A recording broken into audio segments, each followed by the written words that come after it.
Hello UGC net aspirants. आप हमेशा मुझसे पूछते हैं एक कॉमन सवाल जो कि है कि मैम फैक्ट कैसे याद करें। और अजीब सी बात यह है कि आप जैसे जैसे एग्जामिनेशन आपका पास आता है तब ये सवाल ज़्यादा पूछते हैं, राइट? क्योंकि आपको बहुत ज़्यादा कंफ्यूजन हो रही होती है, आपको चीज़ें याद नहीं हो रही होती है। और कट ऑफ का तो आपको पता ही है कि आजकल कितनी ज़्यादा हाई जा रही है। तो इसका सॉल्यूशन मैंने ढूंढ लिया है, जो कि है सिर्फ ये पेज जिसमें मैंने एक लिस्ट बनाई है 25 ऐसे टॉपिक्स की जिसके लिए आपको एंड तक वेट करने की बिल्कुल ज़रूरत नहीं है। आप आज से ही, अगर आपने दिसंबर साइकिल के लिए पढ़ना स्टार्ट कर रहे हो सपोज, और अभी उसमें 3-4 महीने हैं, सपोज अभी अगस्त चल रहा है, क्योंकि ये वीडियो हर किसी के लिए, हर साइकिल के लिए वैलिड है, इसलिए मैं बता रही हूँ अभी अगस्त चल रहा है। और अगर हम दिसंबर साइकिल के लिए पढ़ना चाह रहे हैं तो बहुत सारी चीजें ऐसी है जो हम अगस्त से ही स्टार्ट कर सकते हैं, जो कि एक मिक्सचर ऑफ यूनिट में से आती है। क्योंकि यूजुअली हम ये गलती करते हैं कि एंड तक हम टर्न वाइज सारी यूनिट कंप्लीट करते हैं और हम रुके रहते हैं कि जब ये टॉपिक आएगा तब हम इसके मतलब जो चीजें याद करनी है वो याद करेंगे। और जब वो टॉपिक आता है, उसके चीजें याद करने का टाइम आता है, तो हम एक अजीब सा पैटर्न नोटिस करते हैं, जो कि ये है कि याद करने वाली चीजें ना, ज्यादा याद करने वाली चीजें आपके पास ना यूनिट नंबर 6 के बाद आती है। जैसे आर्टिकल हो गया, जैसे ट्रीटीज वगैरह, ये सब हो गई इन्वायरमेंट वगैरह की, जैसे कि पॉलिटिकल पार्टीज हो गया, क्रोनोलॉजी हो गई, प्रेसिडेंट वगैरह, इन सब की। ठीक है, बहुत सारी चीजें हैं जो आपको मिड सिलेबस के बाद आती है और आप अभी से उसको नहीं करके रखते, बिकॉज ऐसा लगता है, यूजुअली ये अंडरस्टैंडिंग होती है कि यार पहले टॉपिक समझ तो लें, फिर ही तो उसे पढ़ेंगे ना, फिर ही तो याद करेंगे। पहले जिस चीज का हमें सर पैर पता नहीं है उसे हम कैसे डायरेक्टली याद कर ले। तो ये आपकी सबसे बड़ी मिस्टेक है, बिकॉज 120 से ज्यादा क्वेश्चन सही करने पड़ेंगे पॉलिटिकल साइंस में अगर आपको जेआरएफ चाहिए 150 में से। तो ये ऐसे नहीं होने वाला कि लास्ट के 1 महीने में बैठ के आप सारा चीजें रटे। तो इसका सॉल्यूशन जो है, ये सॉल्यूशन जैसे मैंने इसका सॉल्यूशन बनाया है ना, ट्रैवल करते हुए कोई मुझे पेपर मिला तो मैं लिखती गई। मैं पूरे जो 10 साल के पेपर थे उसको मैंने एक एक करके मैंने मेट्रो में खोल लिया और उसको मेरे को लगा कि अच्छा ये वाले टॉपिक डालने हैं, ये वाले टॉपिक अभी से करने हैं। तो वैसे ही आपको काम करना है, वैसे ही आपको इस टॉपिक को इस तरीके से आगे लेके जाना है कि अच्छा आज मैंने 5 ये वाले फैक्ट याद कर लिए, 5 दूसरे कर लिए, तो अब ये फैक्ट की लिस्ट है क्या, पहले मैं ये आपके साथ शेयर करूंगी। But first of all, welcome to my channel. I am your UGC NET political science mentor Preeti Bora. I am also pursuing PhD. तो अगर आपको पीएचडी से संबंधित कोई सवाल है, रिसर्च से संबंधित कोई सवाल है, यूजीसी नेट जेआरएफ से संबंधित कोई सवाल है, तो आप नीचे कमेंट सेक्शन को यूज करेंगे। और साथ ही साथ आप मेरे साथ टेलीग्राम के जो मेरा चैनल है @DiscoverStudy और टेलीग्राम का एसोसिएटेड ग्रुप है, उसमें अपनी सारी क्वेरीज सॉल्व करवाएंगे। और अगर आप ऐसे पर्सन हो कि आपको ग्रुप में नहीं लिखना, तो आप मुझे पर्सनली भी टेलीग्राम में क्वेरी अपनी भेज सकते हो, बट क्योंकि हमें सॉल्यूशन से मतलब है। ठीक है, तो चलिए एक बार फटाफट से लिस्ट शेयर कर लेते हैं। बट अगर अभी भी आपने अभी तक ये चैनल को सब्सक्राइब नहीं किया है, नोटिफिकेशन ऑन नहीं की है, वीडियो को लाइक नहीं किया है, तो सबसे पहले वो कर दो। ठीक है, और शेयर तो जरूर करना अपने दोस्तों के साथ, क्योंकि ये दोस्तों के साथ ही आप एक दूसरे के साथ वो होता है ना, फैक्ट सुन सुन के आपको एक दूसरे का टेस्ट लेना होगा, तब जाके आपको और अच्छे से ये फैक्ट याद होंगे। तो करना क्या है, कुछ नहीं करना, एक छोटी सी आपको डायरी बनानी है। ठीक है ना, इतनी साइज की एक डायरी आपको बना लेनी है। उसमें अलग अलग आपको टेबल बनाना है और टेबल में पेन पेपर लेके अभी से ही आप बैठ जाओ, एक रफ पेपर ले लो। मैं आपको एक लिस्ट दे रही हूँ, वो लिस्ट आपको याद करनी है और मैं बताऊंगी भी कि कितना याद करना है। ठीक है, तो सबसे पहला टाइप का जो क्वेश्चन आता है, जो फैक्चुअल होता है, वो होता है बुक्स एंड ऑथर। ठीक है, अगर मैं मोटा मोटा लेके चलूं तो unit number 1, unit number 2, unit number 3, political theory, western political thought, Indian political thought, तीनों के अगर मैं मिनिमम बुक्स एंड ऑथर भी लेके चलूं ना कि मिनिमम बुक्स और ऑथर कितने होंगे, तो मोटा मोटा हमारे पास 50 पर यूनिट होते हैं, मिनिमम मैं बोल रही हूँ। अब उसमें भी अलग टाइप के क्वेश्चन आते हैं, कभी सिंगल 1 वर्ड क्वेश्चन पूछ लेते हैं आपसे, कभी आपसे मैच द फॉलोइंग की फॉर्म में पूछ लेते हैं, लेकिन सबसे ज्यादा दिक्कत तब होती है जब आपसे क्रोनोलॉजी पूछ लेते हैं। ठीक है, आपको वैसे मैं एक बात बता देती हूँ, कल मैंने डिस्कस किया था कि 100 डे में कैसे प्रिपरेशन करनी है, और मैंने उसमें आपको क्लियरली बताया था कि यार पूरे पूरे नोट्स बनाने के चक्कर में मत रहो, क्योंकि बहुत कम टाइम होता है, इतने में तो नोट्स नहीं बन पाएंगे। तो सीधा क्या करना है, डिस्कवर स्टडी की ऐप में जाके सीधे आपको क्या करना है, ऑल यूनिट नोट्स बाय कर लेने हैं, जो कि इंग्लिश हिंदी दोनों लैंग्वेज में अवेलेबल है, राइट। और कंप्लीट कोर्स भी है जिसमें आपको ज़्यादा फायदा होगा, क्योंकि कंप्लीट 100 लेक्चर्स होंगे उसमें, ठीक है, नोट्स होंगे और टेस्ट होंगे, मॉक टेस्ट होंगे, उसमें पेपर 1 भी इंक्लूडेड होगा, ठीक है, सब चीज़ें होंगी। एंड मस्त डिस्काउंट चल रहा है, तो जाके चेक करो। तो पहला है हमारे पास बुक एंड ऑथर, तो 1, 2 और 3 यूनिट को मैं मिलाऊं तो 150 मेरे पास बुक्स एंड ऑथर बनते हैं। यूनिट नंबर 4 और 5 को मिलाऊं तो 75 एडिशनल और बन जाएंगे, ठीक है। फिर बुक्स एंड ऑथर आता है आपका यूनिट नंबर 8 में और यूनिट नंबर 9 में, ठीक है। तो ये आप मोटा मोटा देखोगे तो 75 इसमें भी बन जाएंगे। तो मिनिमम 300 बुक्स एंड ऑथर हैं मैक्सिमम, जिसको, क्योंकि अभी हमको पता है 150 में से 120 से ज्यादा क्वेश्चन मुझको सही करने हैं, तो कितने बुक्स एंड ऑथर जा सकते हैं, मैक्सिमम 500 तक जा सकते हैं। चलिए मैं इसको डिवाइड करती हूँ 5 से, ठीक है। पेपर 1 DI वैसे ही मुश्किल आ रहा है। 5 से डिवाइड करने के बाद मेरा आता है कितना, 60 डेज, ठीक है। अगर मैं डेली 5 बुक्स एंड ऑथर कर रही हूँ और मेरे पास 300 बुक्स एंड ऑथर है, तो 60 डेज में हो जाएंगे, यानी कि 2 मंथ्स में हो जाएंगे, राइट। यानी कि आपका अक्टूबर तक बुक्स एंड ऑथर आपका काम खत्म, राइट।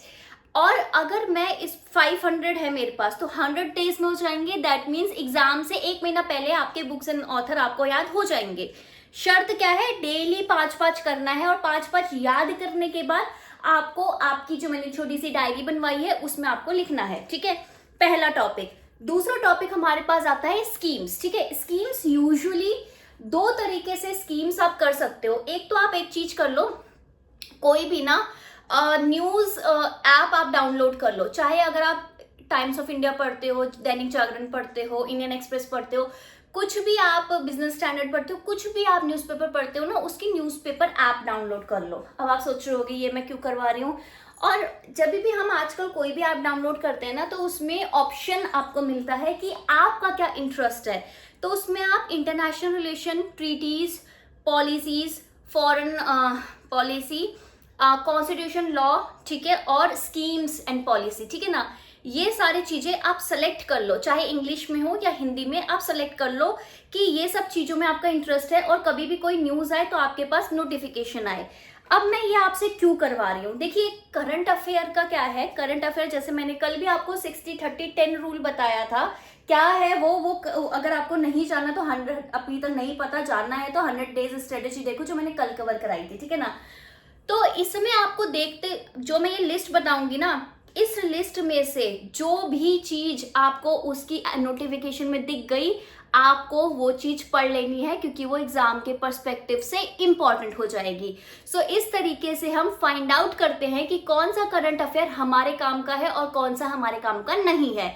तो ये list is your life line, ठीक है। स्कीम्स की मैं बात करती हूँ, तो देखिए यूनिट नंबर 10 में जब आप सिलेबस देखते हैं तो स्पेसिफिकली कुछ चीजें दे रखी है कि देखो, और मतलब MG नरेगा हो गया, ठीक है। अगर मैं बात करूंगी तो हेल्थ से रिलेटेड स्कीम, एजुकेशन से रिलेटेड स्कीम, वो पर्टिकुलरली स्कीम्स आपको बोल रखी है कि भाई ये तो मैं पूछूंगे ही पूछेंगे, ये हम पूछेंगे, ठीक है ना। अब सपोज हेल्थ से रिलेटेड स्कीम कुछ सिलेबस में मेंशन कर रखी है, और सिलेबस एकदम ऐसा थोड़ा ना कि आज चेंज कर दिया, कल चेंज कर दिया, परसों नहीं। बट अगर उसमें ऐसी कुछ है कि हाँ चलो यार ये चीजें फूड से रिलेटेड पूछ रहे हैं, तो फूड से रिलेटेड कोई भी नई स्कीम आएगी वो भी आपके काम की होगी। तो इस तरीके से अगर मैं देखूं तो मोटा मोटा ज्यादा हमें स्कीम नहीं करनी होती, बट फिर भी 25 से 30 ऐसी स्कीम्स होती है ना जो आपको करनी ही करनी होती है। दैट मीन्स आपको क्या करना है, ऑल्टरनेट डे एक स्कीम करनी है, ठीक है। अगर आज आप एक स्कीम कर रहे हैं तो फिर परसों आप दूसरी स्कीम करेंगे। स्कीम जैसे सपोज न्यू एजुकेशन पॉलिसी है, ठीक है, फॉर एग्जांपल, वो बहुत बड़ा डॉक्यूमेंट है, राइट। तो वो एक दिन में नहीं हो सकता, उसमें आप एक हफ्ते में ना 3 दिन भी लगा सकते हैं। ये मैं क्यों बोल रही हूँ, क्योंकि 25 से 30 स्कीम्स ही होती है और आपके पास मोटा मोटा 3-4 महीने होते हैं। तो आप आराम आराम से 2 बार इसे कर ले, ठीक है, ऑल्टरनेट बेसिस पे, सो दैट आपको बाद में दिक्कत ना हो। और जो मैं बता रही हूँ ना, ये बहुत पते की बात है। अब आप चाहे इसे मानो या ना मानो, लेकिन अगर आप इस तरीके से याद करने वाली चीजें पहले से करके रखोगे ना, तो लिटरली आपको कोई हरा नहीं सकता। तीसरी चीज मैंने इसमें लिखी है इन्वायरमेंटल ट्रीटीज एंड इंडेक्स, ठीक है।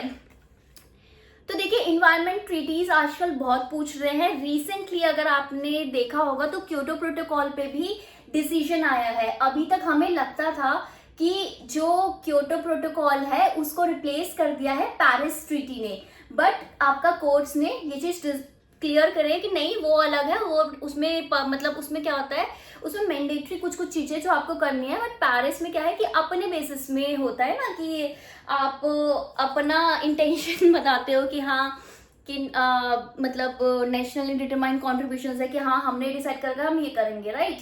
तो बहुत सारी इन्वायरमेंट ट्रीटीज है, लेकिन इन्वायरमेंटल ट्रीटीज आपकी 10 से ज्यादा नहीं है। तो आप हर एक इन्वायरमेंट, जैसे एक दिन आप स्कीम कर रहे हो, अगले दिन आप इन्वायरमेंट वाली ट्रीटीज कर लो, ठीक है, 1 महीने में। तो ऐसे करके आपको हर तीसरे दिन अगर आप इन्वायरमेंट ट्रीटीज एक एक ट्रीटी लेके भी बैठोगे तो बहुत चीजें हो जाएगी। अब ट्रीटीज के आसपास के क्वेश्चन कुछ इस तरीके से आजकल आ रहे हैं कि पहले तो आपसे ट्रीटी के प्रोविजंस पूछ रहे हैं कि देखो 1990 वाला लेवल था, 2005 की बात हुई थी, 2012 की बात हुई थी, ठीक है, कब का क्या टारगेट्स थे, ठीक है, ये पूछ रहे हैं, ठीक है। इंटरनेशनल जो टारगेट है वो पूछ रहे हैं।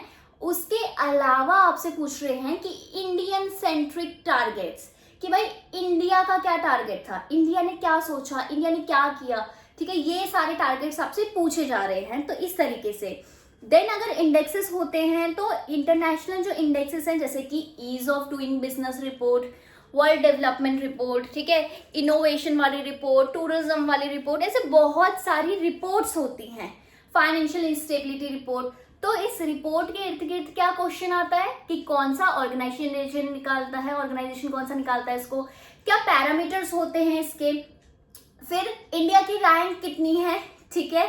और कभी कभार पूछ लेते हैं ना कि इंडिया के आसपास वाली कंट्री की, अच्छा वो इंडिया से ऊपर है कोई, तो आप आ जाएगा स्टेटमेंट बेस्ड क्वेश्चन में। तो आप क्या करो, 10 ही होती है तो 1 महीने में अगर आप इन्वायरमेंट वाली ट्रीटीज ले रहे हो तो नेक्स्ट मंथ में आप हर 3 दिन के बाद एक, मतलब जैसे आज आपने एक इंडेक्स देखा, फिर 3 दिन बाद आप दूसरा इंडेक्स देख लेना। इस तरीके से आपको काम करना है, ठीक है।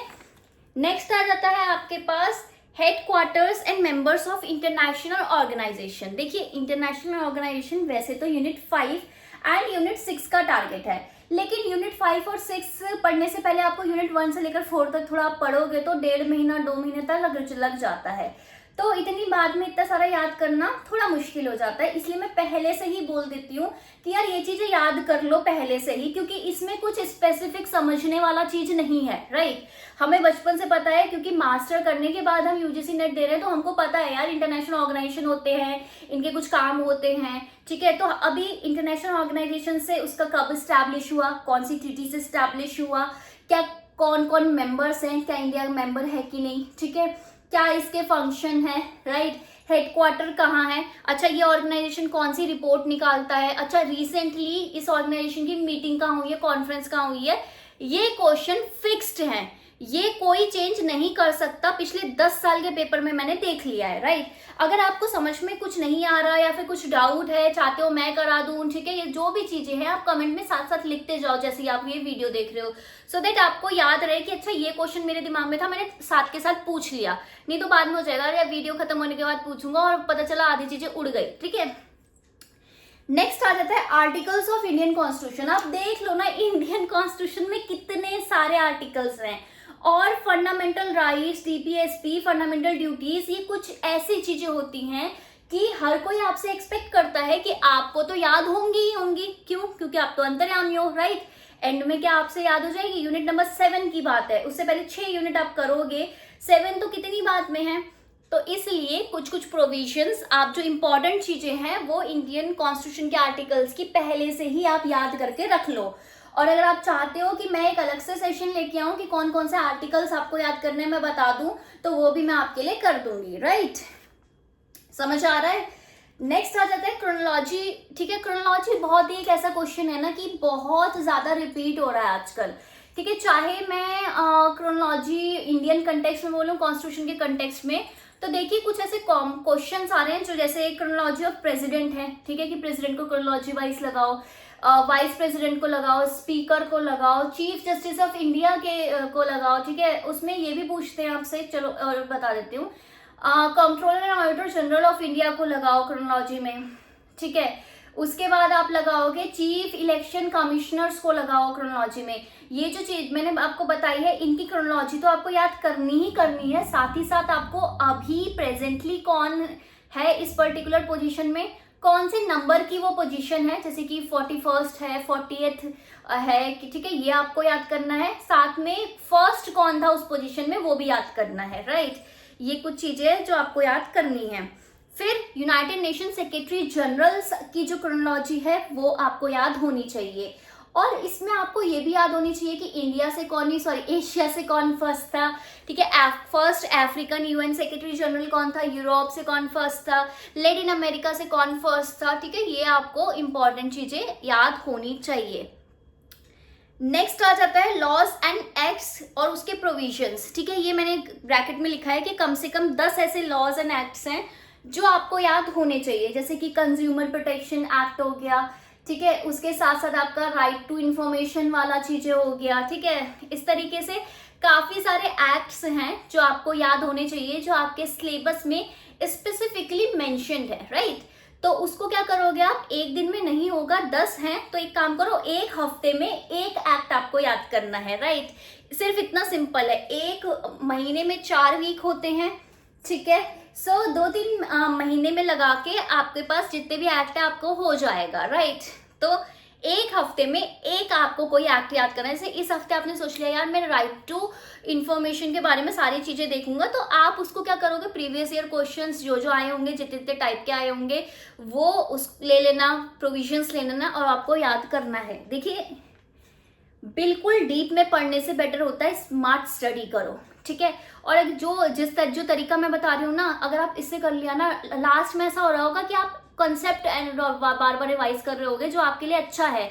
ऐसा नहीं होगा कि आप फैक्ट भूल रहे हो, ठीक है, क्योंकि फैक्ट तो आपके बहुत इजीली डेली बेसिस पे हो रहे हैं। आप डेली के 15-20 मिनट दे रहे हो, बस उसमें ही आपका काम हो जा रहा है, ठीक है, मैक्सिमम आधा घंटा। कल मैंने बताया था आपको कितना टाइम देना है। अच्छा, नेक्स्ट है सस्टेनेबल डेवलपमेंट गोल्स, ठीक है, जो 17 आपके गोल्स हैं, 164 टारगेट्स हैं, आपको पता ही होगा। तो जो 17 गोल्स हैं, हर एक नंबर वाइज आपको याद करना है कि अच्छा इस नंबर पे ये गोल है, राइट, ये आपको याद करना है।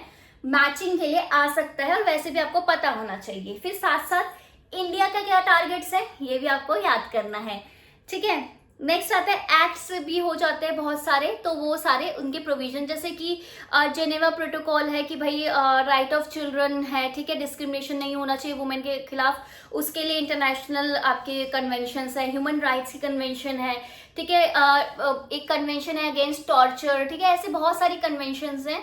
तो वो क्या करो आप, वो हफ्ते में एक एक करके आपको याद करना है। नेक्स्ट है लोकसभा और राज्यसभा सीट। देखो पहले तो क्या क्वेश्चन पूछते थे कि राज्यसभा में कितनी सीट है, कौन सी स्टेट को कितनी सीट है, बट अब आपसे पूछने लग गए हैं लोकसभा की सीट्स।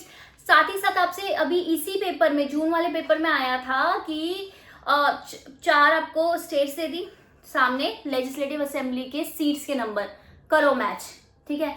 तुम गैस भी नहीं कर सकते क्योंकि चारों ना, आपको लगेगा यार बड़ी स्टेट है छोटी स्टेट है तो हम नंबर वाइज फिर भी कर दे, अरे चारों आसपास एमपी यूपी बंगाल, ठीक है। अब हम सोचेंगे यार अब इसमें हम कैसे मैच करके बता दें, ठीक है ना, तुक्का बहुत कम आप लगा सकते हो, तो इसलिए बेटर क्या है, याद करना है आपको। देन है शेड्यूल्स, ठीक है, कॉन्स्टिट्यूशन में शेड्यूल जो 8 है आपका लैंग्वेज का, 22 जो लैंग्वेज है, और वैसे भी लैंग्वेज पे इतनी बात हो रही है आपका करंट अफेयर के पर्सपेक्टिव से भी, तो आपको क्या करना है, याद कर लेनी है लैंग्वेज। उसमें आपको ये भी देखना है ओरिजिनल कौन सी थी, फिर 21st अमेंडमेंट से कौन सी आई, 71st अमेंडमेंट से कौन सी आई, एंड 92nd अमेंडमेंट से कौन सी आई। देन शेड्यूल जो 11 है और शेड्यूल जो 12 है ना, उसके प्रोविजंस आपको पढ़ लेने हैं, याद नहीं करने, पढ़ लेने हैं। आपको पता होना चाहिए कि कौन कौन सी रिस्पॉन्सिबिलिटीज पंचायत की है, एक बार रीड कर लोगे तो समझ आ जाएगा।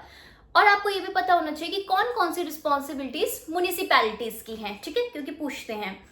देन सोशल मूवमेंट्स कुछ ऐसी चीजें हैं जो बार बार रेपिटेडली क्वेश्चंस आते हैं। सोशल मूवमेंट्स में women movement, Dalit movement, tribal movement, farmers movement, ठीक है, लेबर मूवमेंट।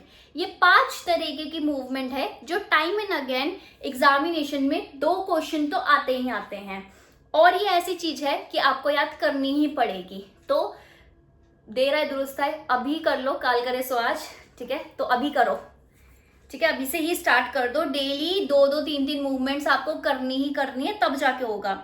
अच्छा, एक ना आपको पता होना चाहिए कि हर एक करंट स्टेट जो आपकी है इतनी सारी, हर एक स्टेट के चीफ मिनिस्टर कौन है, और कुछ इंपॉर्टेंट पर्सनालिटीज है ना, कुछ इंपॉर्टेंट चीफ मिनिस्टर रहे हैं, या फिर कुछ ऐसे लोग हैं जो मतलब एग्जामिनेशन में आ जाते हैं, जैसे कि कोई एक पर्टिकुलर पार्टी है, वो एक पर्टिकुलर चीफ मिनिस्टर ने बनाई है, तो वो इंपॉर्टेंट है, राइट, तो वो इंपॉर्टेंट पर्सनैलिटी आपको आ जाएगी। नेक्स्ट है important summit and conferences declaration, ये मैंने लिखा है। सो अगर मैं तुम्हें अपनी राइटिंग दिखाऊंगी ना, सी दिख रहा है तुमको मेरी राइटिंग्स, आई डोंट नो। अच्छा, ये शायद से मैंने सेल्फी वाला कैमरा कर रखा है तो शायद उल्टा आ रहा होगा, बट बहुत बेकार है, शेयर भी नहीं कर सकती, बट शेयर करूंगी मैं, राइट। तो इम्पॉर्टेंट समिट्स जैसे कि आसियान की समिट हुई, G20 की समिट हुई, तो इस साल में सपोज अब मैं दिसंबर 2025 में एग्जाम दे रही हूँ, तो इस साल की तो ऑलमोस्ट सारी समिट पूरे साल की हो गई होगी, तो मुझे पता होना चाहिए कि यार कौन सी समिट कहाँ पे हुई, नेक्स्ट कब होनी है, ठीक है, जो भी है, और उधर कोई कोई डिक्लेरेशन इंपॉर्टेंट हो जाती है, ठीक है, तो कि कौन कुछ रूल्स है, कुछ डिसीजन लिया इंपॉर्टेंट हो जाता है, वो आपको पता होना चाहिए। नेक्स्ट, न्यूक्लियर ट्रीटीज आपको पता होनी चाहिए इन क्रोनोलॉजी, जैसे कि सॉल्ट 1, सॉल्ट 2, सॉल्ट हो गई, ठीक है, आपका INF, इस तरीके की ट्रीटी, अंटार्कटिक वाली ट्रीटी है, आउटर स्पेस ट्रीटी है, ठीक है, और अब तो सीज पे भी ट्रीटी है, ठीक है, तो ये सारी ट्रीटीज आपको याद होनी चाहिए। याद होनी चाहिए का मतलब ये है ईयर पता होना चाहिए कि कब आई थी, ठीक है, पर्पस पता होना चाहिए, थोड़े थोड़े प्रोविजंस पता आने चाहिए, राइट। देन है order of precedence. Order of precedence का मतलब कि इंडिया में किसका क्या क्या लेवल है, जैसे प्रेसिडेंट नंबर 1 पे है, ठीक है, फर्स्ट सिटीजन है, सेकंड में कौन है, थर्ड में कौन है, एक बार इसको रीड मार लेना, याद करने की बात मैं नहीं बोल रही। नेक्स्ट है नेशनल पार्टी, जैसे कौन सी आपकी इंडिया में नेशनल पार्टीज हैं, वो कब बनी थी, कौन से साल में बनी थी, अगर उसकी पहले कोई और पार्टी थी, उसकी सक्सेसिव पार्टी है ये, तो उसका भी नाम, उनके फाउंडर्स, ये आपको पता होना चाहिए। नेक्स्ट है स्टेट रीऑर्गेनाइजेशन, आपको पता होना चाहिए कि कौन कौन सी स्टेट कब कब आई थी, ठीक है ना, ये आपको पता होना चाहिए, क्योंकि एग्जाम में बहुत बार क्रोनोलॉजी में भी, मैच द फॉलोइंग में, और वैसे भी आपसे ऑड वन आउट के बेसिस पे क्वेश्चन आता है। अच्छा, शेड्यूल 7 है जिसमें लिस्ट दे रखी है, 3 लिस्ट, सेंटर, स्टेट और कॉन्करेंट, तो कौन कौन से प्रोविजंस किस लिस्ट में है ये पता होना चाहिए, और कौन से प्रोविजन स्टेट से कॉन्करेंट में गए हैं, कौन सी अमेंडमेंट से, ये पता होना चाहिए। देन हाई कोर्ट फॉर्मेशन, देखो हाई कोर्ट पे ना इस बार 2 बार क्वेश्चन आया है, 2 क्वेश्चन आया है, ठीक है, कि कौन से हाई कोर्ट कब बने थे, ठीक है, पहले अलग हाई कोर्ट थे फिर बाद में अलग हुए, तो कौन कौन से कब फॉर्मेशन है ईयर का। अच्छा, कोई एक कॉमन हाई कोर्ट है तो किस किस का कहाँ पे सीट है, ये आपको पता होना चाहिए। Then sources of Indian constitution, कुछ एक ऐसा क्वेश्चन है कि कभी भी मुंह पे उठा के आपके फेंक सकते हैं कि भाई ये चीज कहाँ से ली है, ये कहाँ से लिया है, इस तरीके के क्वेश्चन बहुत ज्यादा आ जाते हैं, तो इसलिए आपको क्या करना है, याद करना है। देन आपको क्या करना है, अच्छा एक ना बहुत ज्यादा इंटरेस्टिंग चीज हो रही है कि देखो इंटरनेशनली हम सब लोग इतने ज्यादा अवेयर हो रहे हैं ना कि आपको थोड़ा पूछने लगे, उनको भी एक्सपेक्टेड है कि यार आपको पता होगा, अगर फॉरेन कोई कंट्री के, अगर आपके मतलब जो हाईएस्ट आपके पर्सन है, चाहे वो प्रेसिडेंट है, चाहे वो आपके प्राइम मिनिस्टर हैं, इंडिया में विजिट कर रहे हैं, या मोदी जी कहीं पे विजिट कर रहे हैं, हमारी कुछ हाई लेवल मीटिंग्स हो रही है, कुछ हो रही है, तो आपको पता होना चाहिए कि उस पर्टिकुलर कंट्री के PM कौन है, प्रेसिडेंट कौन है, और उनकी पार्टी कौन सी है, ठीक है। इटली की पार्टी के बारे में, जर्मनी की कब भी पूछ लिया ना, हो गया काम आपका। देन पीस कीपिंग ऑपरेशंस की ये लिस्ट होती है 3-4, जिसमें रिपीटेडली आप PYQ देख लोगे ना, उसमें ही बहुत सारा पूछ रखा है, वो आपको पता होना चाहिए। देन फाइनेंस कमीशन का फॉर्मेशन, की first finance commission 3rd 5th कब कब बनी थी, इस बेसिस पे आपसे पूछ लेते हैं। चेयरपर्सन पूछ लेते हैं फाइनेंस कमीशन के, तो ये आपको पता होना चाहिए। नेक्स्ट है आपके पास इंपॉर्टेंट मीटिंग्स, ठीक है, कुछ भी इंपॉर्टेंट मीटिंग हो रही है हाई लेवल की, जैसे कि पूछा था अभी रिसेंटली कि मोदी जी ट्रम्प से कब मिले थे, ठीक है, आपके यूएस प्रेसिडेंट ट्रम्प से कब मिले थे, ठीक है ना। तो 4 ऑप्शन दे दिए थे। तो ऐसे कोई भी मीटिंग हो सकती है, जैसे कि अभी अगर इंडो पैसिफिक इंपॉर्टेंट है, उसकी कुछ कंट्रीज इंपॉर्टेंट है, ठीक है, तो अगर कुछ रिसेंटली पूरे साल में कुछ हुई है तो एक बार एक लिस्ट बना लो इसकी, ये आपको पता होना चाहिए। And last but not the least, important events कुछ हुए हैं, इंपॉर्टेंट डील्स कुछ हुई हैं, इंपॉर्टेंट नेगोशिएशंस कुछ हुआ है, ठीक है। तो ये आपको पता होना चाहिए। जैसे कि अगर इंडिया में भी नहीं, सपोज अगर अभी आर्मेनिया और अजरबैजान पे, ठीक है, कुछ एग्रीमेंट हुआ है तो वो कहाँ हुआ है, क्या इनका इशू था, स्टेटमेंट बेस्ड क्वेश्चन में आ सकता है, because it's a part of international relations, ठीक है। इंटरनेशनल रिलेशंस फॉरेन पॉलिसी में आपसे कुछ भी पूछा जा सकता है, और वो कुछ भी क्या होता है, करंट पे बेस्ड होता है। तो ये सारी चीजें आपको पता होनी चाहिए। सो मैंने तो कर दिया है आपका काम इजी। मैंने आपको ये 25 टॉपिक बता दिए हैं कि आपको अगर आप ये कर लोगे ना, और ये अभी से करना है, तो आपको फैक्ट के बारे में टेंशन लेने की जरूरत ही नहीं है, ठीक है। डेफिनेटली आपका क्लियर हो ही जाएगा जेआरएफ, ठीक है, क्योंकि जेआरएफ के लिए ना एनालिटिकल अंडरस्टैंडिंग चाहिए होती है और फैक्चुअल क्लैरिटी चाहिए होती है। तो फैक्ट आप स्टार्टिंग से याद करोगे तो कैसे नहीं होगा, या तो तब नहीं होगा ना जब इकट्ठे 50-50 60 चीजें लेके बैठोगे, नहीं, जब स्टार्टिंग से आपको होगा कि चलो आज मैं एक ये कर लेता हूँ, कल मतलब 2-3 ये कर लेता हूँ, इस तरीके से आप करोगे तो स्टार्टिंग के 2 महीनों में ही आपको फैक्ट याद हो जाएगा। बाकी तीसरे और चौथे महीनों में आप 2 सेट ऑफ रिवीजन कर रहे होगे, ठीक है। और साथ ही साथ आपको फैक्ट की लास्ट में टेंशन लेने की जरूरत नहीं है। तो आपका पूरा ध्यान होगा एनालिसिस पे और एप्लीकेशन में, बिकॉज अभी आजकल एप्लीकेशन से रिलेटेड क्वेश्चंस ज्यादा आ रहे हैं। सो अगर आपको और भी चीजें जाननी है, ठीक है, कि कोई आपको पर्टिकुलर क्वेरी है, तो उसके लिए आप कमेंट सेक्शन का यूज कीजिए। बाकी मैं तो डेली 8:30 बजे आके ठीक है आपको इस तरीके से टिप्स ट्रिक्स और सिलेबस कवर कराते रहूंगी। अभी थोड़ा मैं स्टार्टिंग में आपको बता रही हूँ कैसे पढ़ना है कैसे नहीं, देन हम पढ़ाई वाले मामले में भी आएंगे। और यूनिट, हर एक यूनिट वाइज मैंने प्लेलिस्ट बना रखी है, ऑलरेडी सब कुछ पढ़ा रखा है, ठीक है, फ्री में अवेलेबल है, बट आपको जाके उसे पढ़ना है। और साथ ही साथ आप डिस्कवर स्टडी की जो ऐप है वहां से आपको नोट्स परचेज करने हैं, विच इज मैंडेटरी, ठीक है। ये लिस्ट भी मैं वहां पे अपलोड कर रही हूँ, और वहां पे यूनिट 1 के नोट बिल्कुल फ्री हैं, यानी कि अवेलेबल हैं फ्री ऑफ कॉस्ट। आप देखिए, आपको यूनिट 1 के नोट्स अच्छे लगते हैं तो बाकी पूरा खरीद लीजिए, ठीक है। हमने सैंपल भी दे रखा है। चलिए bye bye, take care, have a nice day. Subscribe कर लो, लाइक जरूर करके जाना, ठीक है, शेयर भी पक्का कर देना। Bye bye, all the best.